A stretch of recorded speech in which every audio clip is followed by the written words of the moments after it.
Hello Gems, Leah from Red Emerald Yoga.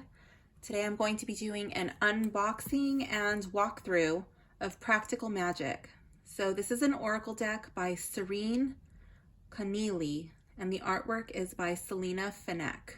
I think that's how you say it. I recorded an, what is it called? An unboxing of my magic haul, and I totally butchered her name. But that's the pronunciation I've settled on, Selina Fenech. Could be wrong, been wrong in the past, but that's my final answer. That's what I'm sticking to. Okay, so let's open this up. I love this box. There was a lot of thought that went into this box, and I'm really excited about opening this deck. I was very tempted to open it yesterday at the beach. My phone died and I couldn't find a charger. So I wanted to take a peek at it, but I decided to wait so that way I could do it on camera. So I just undid the shrink wrap and let's see. So this is going to open here. It's got this beautiful magnetic clasp.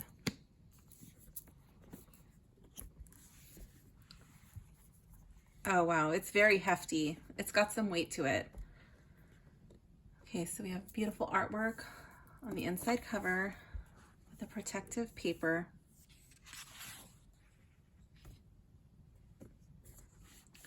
Let's see. Ooh. Okay, look at this book. Wow, now that is a guidebook. For sure. Okay, so this says, welcome to our beautiful oracle deck. Selena and I wish you so much love and joy as you connect with the cards. Develop your own special relationship with them and deepen your awareness of your inner strength, wisdom, and light. You already hold so much knowledge within you and have answers to the questions you want to ask, but it's easy to forget or lose touch with your knowing, or to doubt yourself, or to think you have no control over anything and that you can't make a difference. But oh, you can. And that's something that I totally, ooh, it's embossed. I don't know if you can see that. It's raised. Gorgeous. Okay. Right here too. So if you're a tactile person, all of the writing right here will give you some tactile pleasure. I love her hair. I think that's what my hair will look like when I'm older. I have really long hair. Okay, so we have the introduction, getting to know your cards, working with them, an alternative way to use your deck. Gives you the wheel of the year, different layouts, preparing, creating a sacred circle, ritual bath, and how to make the most out of every moment. Then it goes into the card meanings. Okay, so the book is not in color. I'll go through this book on my own. Just kind of show you a little flip through of what it looks like. So we got the yin and yang, 2-card reading. I like doing that. I really like doing 2-card readings and weighing them against each other, seeing how they interact with each other. Your traditional past, present, future. Other variations of a 3-card reading. A 5-card.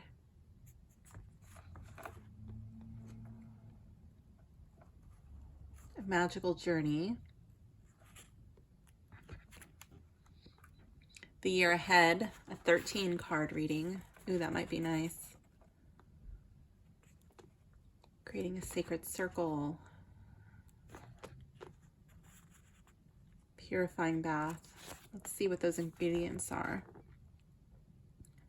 Lavender, rose petals, sandalwood, rosemary, vervain, thyme, lemon balm, Epsom salts, and baking soda. Ooh, that sounds like a wonderful bath. And that recipe makes 5 baths. I'm gonna have to make that blend. We got some bath variations. Ooh, yes, I am really excited about this deck. And you can tell each card gives you a lot of information. So that looks exciting. Okay, so let's see. Ooh, yes. Look at this. This is awesome. This is just like, this looks like pressed, I don't know what that is. I'm gonna say that's cardboard in there. It's like a pressed paper, I think. But it's pretty, it's decorative. So what that is it's a little card holder. All right, let's check out the inside of this box. Okay, it's a little dusty, I'd say, probably from the cutting process. So some of these specks are not any box damage. But here in the corner, we can tell that there is some tearage of the paper. It's not too big of a deal, but that is in there. That being said, this is one very sturdy box. It seems to be the inner box glued on there pretty solidly. I'm not going to give it a good tug or anything. I don't want to dislodge it, but it's not loose at all. So that's good news. Just going to move this over here out of the way. Actually, I'll put this over here. Okay. Okay, so we have a little band, and let's take a look at the cutting. So look at the size of this book compared to how many cards there are. I mean, the book is almost, it's probably the same size as the deck of cards. It's actually a little bit bigger than the deck of cards. I don't know if you can see that. Yeah, there we go. We got a little bit of space. Wow, so this is a hefty book. Okay, let's go into the cards. The backs are gorgeous.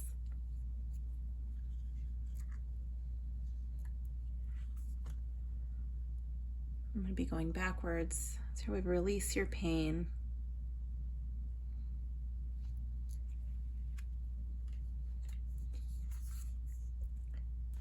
Ask for forgiveness.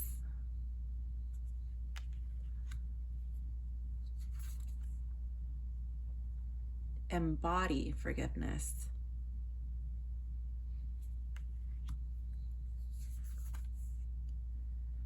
Rewild your life.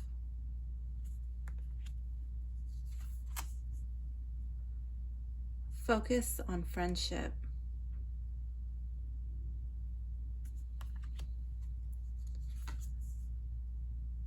Seek balance.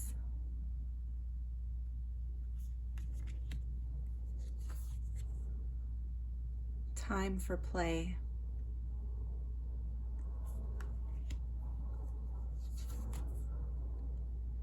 Gift of solitude.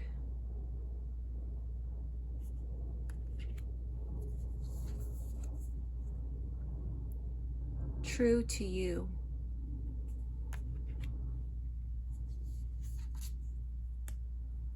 Let the past die.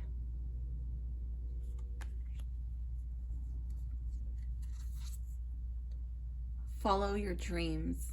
Ew, isn't that dress beautiful? I would love to have that dress. I don't have anywhere to wear it to, but I would love it. Make a choice.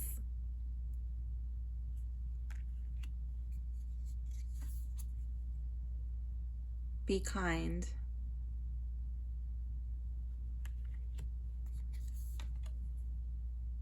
Face your fear.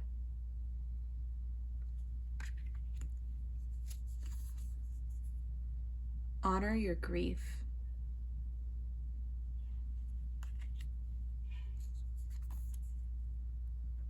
Channel your anger.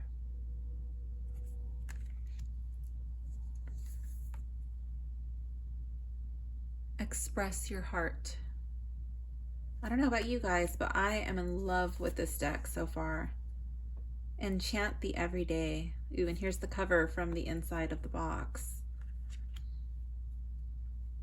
Pretty sure that was it. Set boundaries.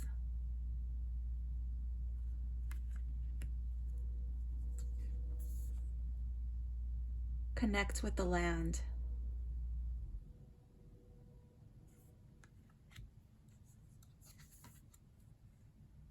transform your life.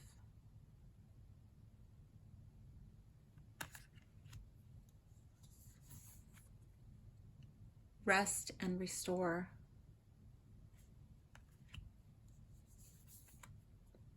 Embrace your shadow.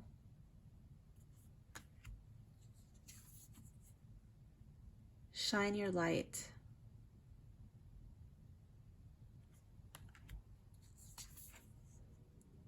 Have patience.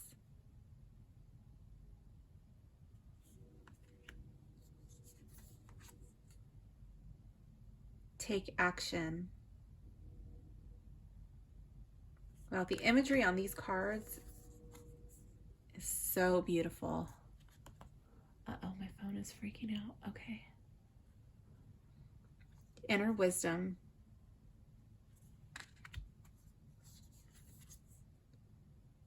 Outer wisdom.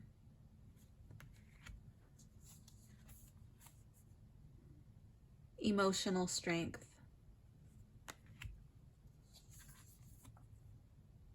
Physical strength.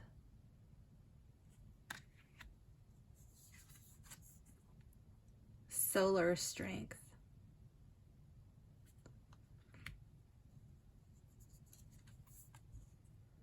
Lunar strength.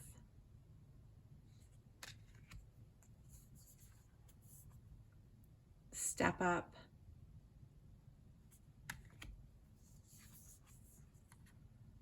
Feel your emotions.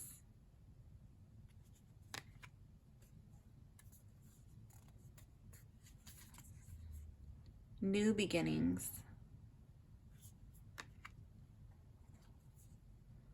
And ground yourself. Okay, definitely keeping this deck. The cutting is, I would say, perfection. It's very smooth. It's not rough at all.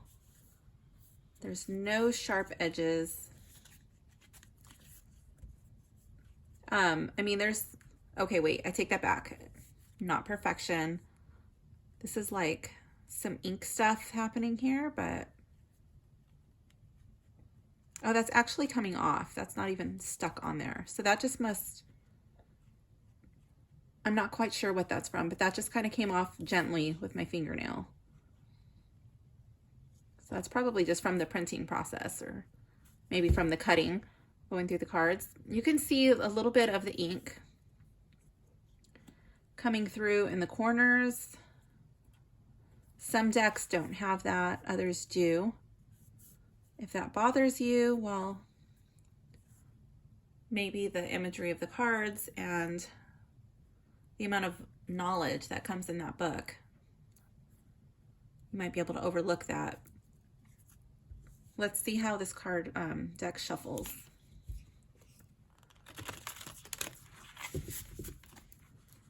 I wouldn't say this is a really thick card, nor is it thin. It's just, it is sturdy. I think it'll last a long time. I really like this cardstock. The cardstock is really nice. It's matte finish, so there's no glare. It doesn't feel like there's any plastic coating on it. It's not grippy at all. These cards do not stick together. They're right out of the box from an Oracle deck. These shuffle pretty darn nice. Yeah, let's just see what one card says. We can stick it in our thing. Time for play. The Woodland Queen. Let's see how this thing stands up. Let's see. Let's give it a little test. Does that go all the way through? No. It's pretty lax. It's like pretty wide. I'm checking to see if it would be, yeah, that's pretty wide. I wonder if it has a couple of cards there, if it'll stand up any better, like maybe with a little bit of thickness behind it. No, not really. Okay, so Let's see how many cards it takes to make it stand up. Nice. Okay, 3 is just too many. No. Yeah, 3 is too many. 2, maybe. That's okay. If you're doing a reading like here with my camera up above the table, I guess that would be okay. Let's take this card out and see if it drops significantly. Yeah, I guess for readings, that's okay on camera. If I was going to have it for myself, like as a decoration in my room, I would probably, you can't see it, I would probably prop it up against my wall just to make it stand up a little bit straighter for my preferences. But for on camera, that works. So you be the judge of that. Okay, let's see. Now let's get one of these spreads. Let's actually do a mini reading. Let's see.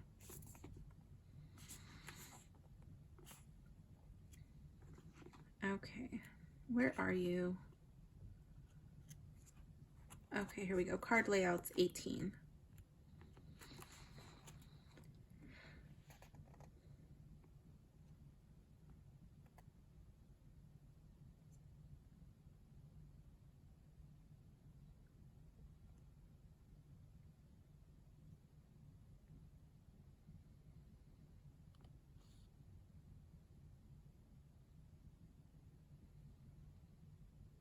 Okay, so I'm going to do the energy around me now and how to work with it for the best results. So that's going to be, I'm going to shuffle these again.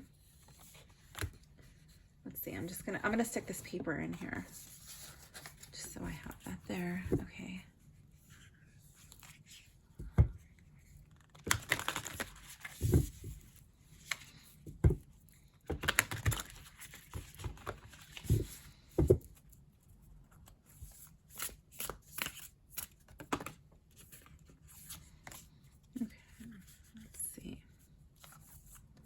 Time to play really wants to come out.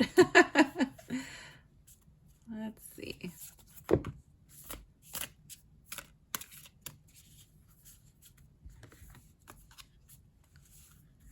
Just trying to mix these up a little bit. This deck is brand new.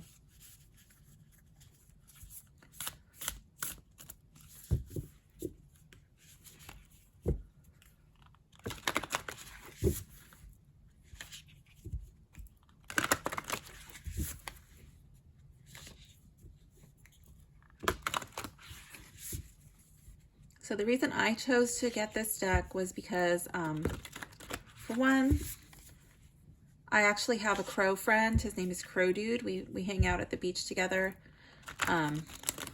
He brings me little oysters or clams that he can't open, and he drops them by me, and then he starts to squawk and dance, asking me to open them. And I open them by throwing them against the curb, and then he eats it. And then he squawks and dances for me to say thank you. Sometimes he comes up for snacks. He also let me know when I left my hat at the shower after surfing. He squawked up a storm and made me turn around. And then I saw that I had left my hat at the shower. So he's my buddy. So I know this is not a crow. It's a raven. But it reminds me of Crow Dude. It's close enough. I really have not fallen in love with any crow deck, so this is the next best thing. I'm just going to pretend it's a crow. Pretend it's Crow Dude. So that's what drew me in to this deck. I really like the imagery. I was drawn to her hair. It kind of reminded me of my hair. And then when I started looking into this deck a little bit more, I noticed, oh wow, it's like really about working with nature. And I really felt like I could connect with this deck.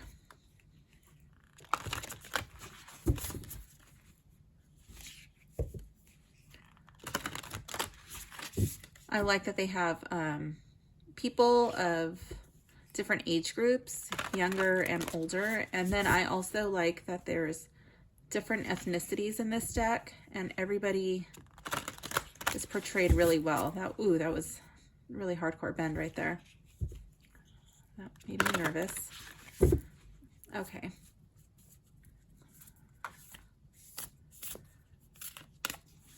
Sometimes you get a deck and you just don't like one or two cards. Maybe they're just like, that's not my favorite. or maybe you just haven't really connected with it yet. I like all of the imagery in this deck. There's nothing that really jumps out at me that says, oh, I don't like that, or that's upsetting to look at.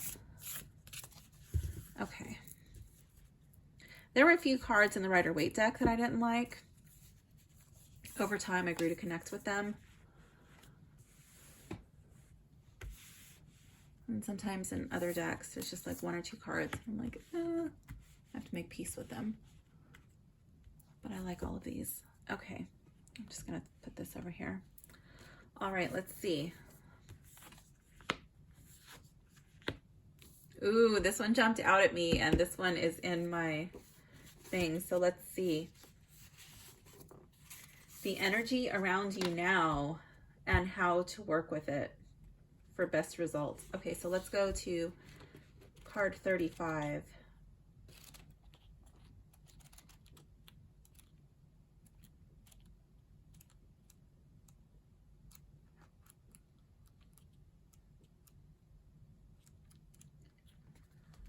There is so much information in this book. Okay. All right, let's see. When you are in the wrong or have caused someone pain, be brave enough to acknowledge your part and make amends. Should I read the whole thing? Yeah, I'm going to read the whole thing. So get comfortable.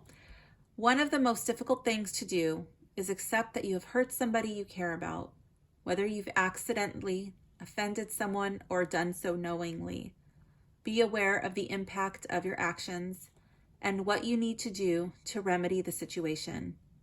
It's human nature to think that you're always in the right and the other person is wrong.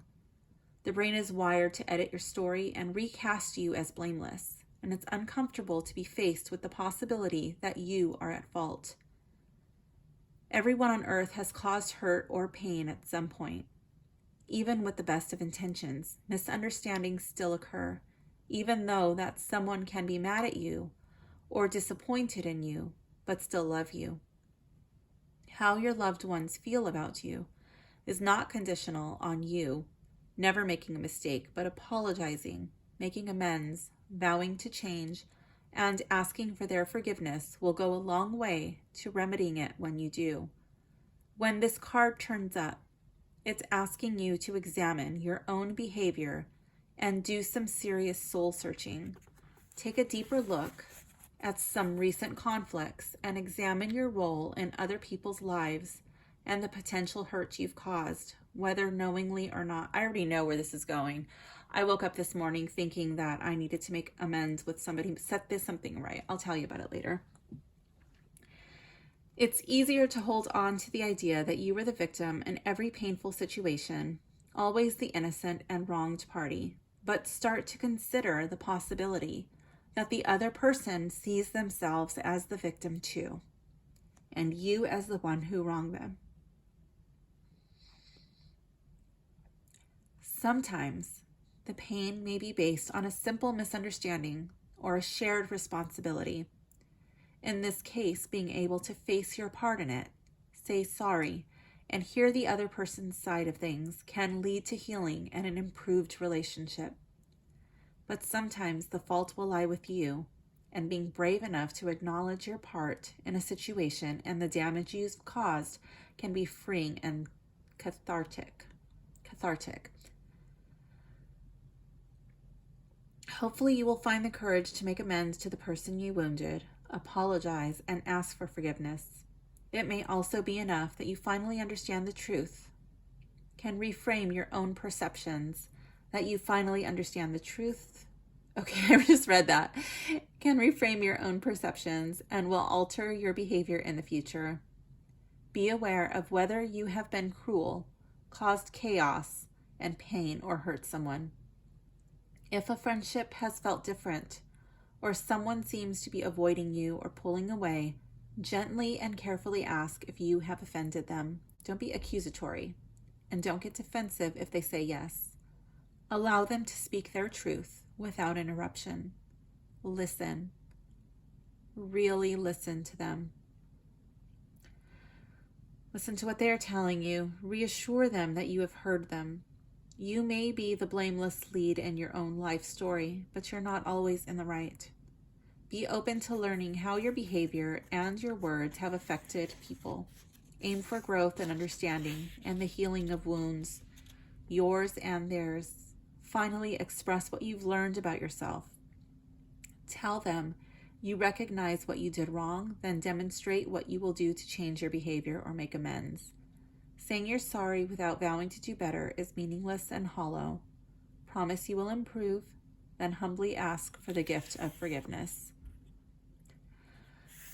Okay, so I'm not going to read all of this. So I intervened in a situation yesterday with a young woman who, she was very young and very timid and frightened from, I believe it was a homeless man, and he had a bunch of poetry that he said he wanted to show her, but he was doing it in a very threatening manner. He wouldn't let her get to her car, and she wanted to leave. And so I went over there and I told her if she was uncomfortable that she could come with us by our van. The homeless man kind of made a face and he laughed and he said, "Oh, she's over here checking on you. She's coming in." And I just gave him a little shaka sign. I said, "Yeah, you know," and then I gave them space. She said she was fine. But she kept looking at us like her eyes were asking for help, and she finally opened her car door, but in a way that put her body in between the car and her. She was in the back seat, and the man closed in even more. At that point, my husband had flagged down a state trooper in the beach, and the officer intervened. It was kind of like a standoff, and it just it escalated, and it didn't need to. Everybody went home okay. The guy ended up leaving, and the girl quickly got in her car and took off and thanked us. I woke up this morning feeling bad though, and the guy is a local there, and I was thinking he had a bunch of poetry that he had dropped, and the only thing the officer could really tell him was, you know, that he couldn't be littering. And he wasn't, I don't think he was trying to litter, he was trying to show the poems, and they just kind of like exploded everywhere. And so I woke up this morning feeling guilty and bad. Not guilty, but just like, I don't know. So I felt like I wanted to take action this morning, and I wanted to make amends. Maybe give him like a little incense with a notebook, maybe for him to write his poetry in or something, just to let him know, you know, I see him and I harbor no judgment or ill feelings towards him. I just don't want him to corner young women by their vehicles. That's all. So let's see what this card says. Take action, valiance. Let me plug in my phone. It's not charging. It's supposed to be charging, but it's not. Card 11.